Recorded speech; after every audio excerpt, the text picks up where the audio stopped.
ជុំភាកទៅមកទៅឃុំអញ្ចឹងណាបាទគេបានទាំងអស់យើងអត់ដែរចាំមកនេះទៅចឹងណាបានយ៉ាគ្នានោះវាក្រោកគ្នា បាទវាក្រោកគ្នា ហើយឬក៏លើកអានេះយើងអត់បានទទួលសំណងទេប៉ុន្តែក៏និយាយពីមុនហ្នឹងថាដូចថាយើងបាន3តោគាត់មកបាន12តោកន្លះហើយក៏ទទួលសំណងដែរ ខ្ញុំសូមកាត់ពូនិយាយមិញក៏ថាភូមិរបស់គាត់លិចខាងនេះគេពូគេអាលិចប៉ុន្តែតំណែងយើងសរុបប៉ុន្តែសរុបហ្នឹងគឺយើងជាទូទៅសរុបមធ្យម បាទ អញ្ចឹងបើយើងនិយាយភូមិធំធំនេះបើសិនយើង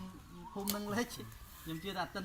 ផលច្បាស់ទៅធ្លាក់ចុះហើយ ធ្លាក់ចោលបាទ ព្រោះបើភូមិមិនតិចដីណាអញ្ចឹងមួយតិនណៃនេះបោចូលគ្នាកន្លះហើយតិនផលជាមធ្យម3តោន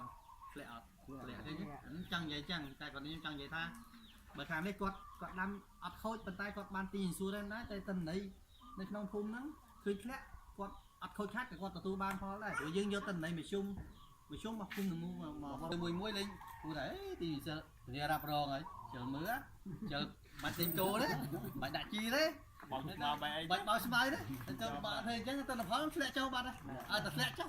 តែពូកុំភ្លេចថាគេយកតិនណៃ